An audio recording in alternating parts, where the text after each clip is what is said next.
ተጠናክሮ በቀጠለበት የፋኖ ተጋድሎ አፋድ ጎንደር ጠቅላይ ግዛት 204ኛ አስቻለው ደሴ ኮር መይሰው ጋፋት ክፍለ ጦር ደጀን ብርጌድ በጠላት ሰራዊት ላይ እርምጃ ወሰደ። በመጪው ታህሳስ 29 የሚከበረውን ዓመታዊ የቅዱስ ላሊበላ የልደት በዓልን ለመታደም ወደ ላሊበላ ከተማ ሲጓዙ የነበሩ ንጹሃኖች የከባድ መሳሪያ ጥቃት ተፈጸመባቸው። ከፋኖ ጋር እጅ በእጅ ውጊያ ገጥሞ ማሸነፍ ያልቻለው ያገዛዙ ኃይል ሁሉም አማራ ፋኖ ነው በሚል የዘፈቀደ የከባድ መሳሪያ ድብደባዎችን በመፈጸም ጥቃት እየፈጸመ ቀጥሏል። በወሎ ቀጠናዎች የሚንቀሳቀሰው ጽናት ክፍለ ጦር የብልጽግናን ዙፋን አስጠባቂ ከፍተኛ አመራር በማቁሰል አጃቢዎችንና ሌሎችን ወታደሮች ሙትና ቁስለኛ ማድረጉ ተሰምቷል። የፋኖ ሰራዊት ወታደራዊ አመራሩ የታጀበበትን ዙ 23 በማቃጠል ጭምር አመራሩን ኢላማ ያደረገ ጥቃት ፈጽመዋል። የእርሻ ስራ ላይ የነበሩ 19 አማራ ተወላጆች በጅምላ መገደላቸው ተሰምቷል። ትናንት ታህሳስ 20 2018 ዓ.ም በማንቡክ ወረዳ ልዩ ቦታው ደቡብ ኮከን የተባለ ቦታ ሰብል በመሰብሰብ ላይ የነበሩ 19 አማራ ተወላጆች በጸረ አማራው ሰራዊት መገደላቸው ታውቋል። በኬንያ በቁጥጥር ስር ከዋሉት ስደተኞች መካከል 70% የሚሆኑት ኢትዮጵያውያን መሆናቸው ተገለጠ። በኬንያ በአንድ ዓመት ውስጥ በቁጥጥር ስር ከዋሉት መደበኛ ያልሆኑና ሰነድ አልባ ስደተኞች መካከል ከ70% በላይ የሚሆኑት ኢትዮጵያውያን መሆናቸው ተዘግቧል። አድማጭ ተመልካቾቻችን በዝርዝር እንመለከተዋለን። ሰላም ጤና ይስጥልን። የጥቁር አንበሳ ሚዲያ አድማጭ ተመልካቾቻችን እንደምን አምሽታችኋል? ዕለተ ማክሰኞ ታህሳስ 21 2018 ዓ.ም መረጃዎችን ይዘን ቀርበናል። ከዜናዎቹ ጋር ሰናይት አያሌው ነኝ። አብራችሁን ቆዩ። ወደ ዝርዝር መረጃዎች አልፋለሁ።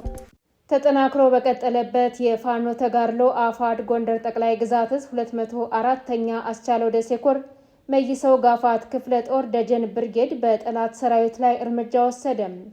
የአብይ አህመድ ወንበር አስጠባቂ ቡድን ከክምር ድንጋይና ከጋሳይ ተነስቶ መይሰው ጋፋት ክፍለ ጦር ደጀን ብርጌድን ለማፈንና የፋኖ ይዞታዎችን ለመቆጣጠር ባደረገው ጥረት በደፈጣ ተመቷል። በዛሬው ዕለት በሁለት ግንባሮች በተደረገው የደፈጣ ውጊያ 7 የብልጽግና ሰራዊት ሲደመሰስ ከ11 በላይ ቁስለኛ ስለመደረጉ ፋኖዎቹ በላኩት መረጃ አረጋግጠዋል። በፋኖ ላይ ጥቃት ለመሰንዘርና አካባቢውን ለመቆጣጠር አልሞ የተንቀሳቀሰው ያገዛዙ ሰራዊት በደረሰበት የመልሶ ማጥቃት የደፈጣ ውጊያ ክፉኛ ተመቶ አስከሬኑን ሳያነሳ የተበተነ ሲሆን የአካባቢው ማህበረሰብ የጠላትን አስከሬን አንስቶ ለመቅበር ተገዷል ተብሏል።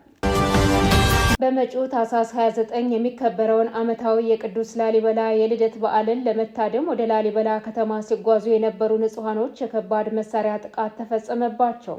ከፋኖ ጋር እጅ በእጅ ውጊያ ገጥሞ ማሸነፍ ያልቻለው ያገዛዙ ኃይል ሁሉም አማራ ፋኖ ነው በሚል የዘፈቀደ የከባድ መሳሪያዎችን ድብደባ በመፈጸም ጥቃት እየፈጸመ ቀጥሏል።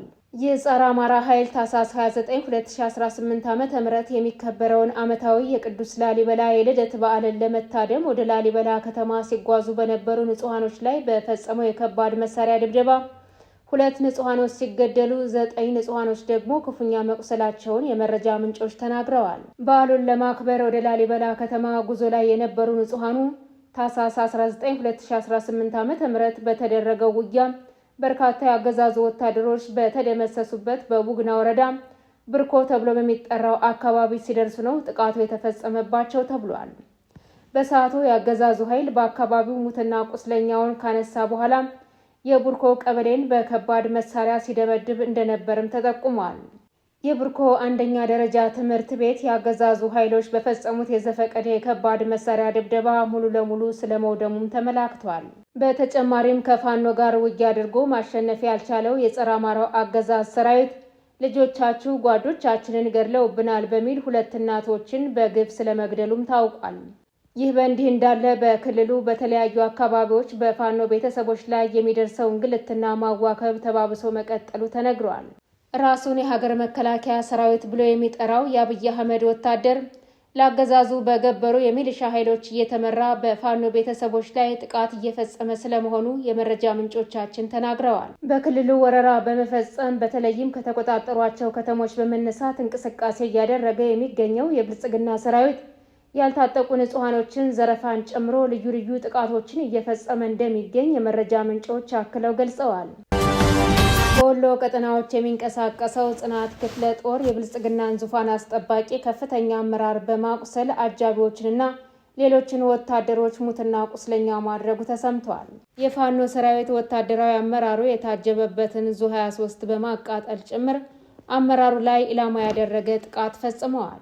አፋብኃ ምስራቅ አማራ ቀጠና ምኒልክ ዕዝ የደጋው መብረቅ ኮር ጽናት ክፍለ ጦር ፋኖች ከግሸን መገንጠያ እስከ ተሬ ተራራዎች በተደረገ ማጥቃት ከፍተኛ አመራሩን ከነአጃቢዎቹ ኢላማ ያደረገ ጥቃት በመክፈት ቁጥራቸው በውል ያልታወቁ የብልጽግና ወታደሮችን በመግደል ወታደራዊ አመራሩን ጨምሮ በርካቶችን አቁስለዋል። በተጨማሪም ጠላት ንጹሃኖችን ለመግደል የሚጠቀምበትን ዙ 23 በሰዓት አቃጥለዋል። የእርሻ ስራ ላይ የነበሩ 19 አማራ ተወላጆች በጅምላ መገደላቸው ተሰማ። ትናንት ታኅሳስ 20 2018 ዓ.ም በማንቡክ ወረዳ ልዩ ቦታው ደቡብ ኮከን ተብሎ በሚጠራው አካባቢ ሰብል በመሰብሰብ ላይ የነበሩ 19 አማራ ተወላጆች በጸረ አማራው ሰራዊት ተገድለዋል። በግፍ ከተገደሉት 19 አማሮች መካከል መልካሙ ባይህና የሸዋስ አያሌው ይገኙበታል። በኬንያ በአንድ ዓመት ውስጥ በቁጥጥር ስር ከዋሉት መደበኛ ያልሆኑና ሰነድ አልባ ስደተኞች መካከል 70 በመቶ የሚሆኑት ኢትዮጵያውያን መሆናቸው ታውቋል። በፕሬዝዳንት ዊልያም ሩቶ ለኬንያ ፓርላማ የቀረበውና ከመስከረም 2017 እስከ ነሐሴ 2017 ያለውን ጊዜ የሚሸፍነው ዓመታዊ የብሔራዊ ደህንነት ሁኔታ ሪፖርት እንደሚያሳየው በቁጥጥር ስር ከዋሉት 953 ስደተኞች መካከል 670ዎቹ ኢትዮጵያውያን ናቸው። ከኢትዮጵያውያን በመቀጠልም ሶማሊያ፣ ቡሩንዲና ኤርትራውያን በቅደም ተከተል ተጠቅሰዋል።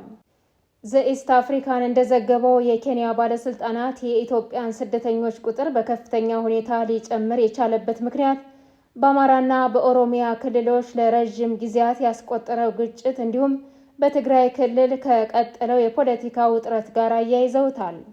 ሪፖርቱ አክሎም በትግራይ እየጨመረ የመጣው የፖለቲካ ውጥረትና የፕሪቶሪያው የሰላም ስምምነት አፈጻጸም መዘግየት ዳግም ግጭት ሊቀሰቀስ ይችላል የሚል ስጋት በመፈጠሩ ሰዎችን ወደ ስደት እየገፋፋ ይገኛል ብለዋል። የተወደዳችሁና የተከበራችሁ አድማጭ ተመልካቾቻችን ለዛሬ ያዝንላችሁ መረጃዎች እነዚህን ይመስሉ ነበር። የዩቲዩብ ቻናላችንን ላይክ፣ ሼር፣ ሰብስክራይብ እንድታደርጉ በአክብሮት እንጠይቃለን።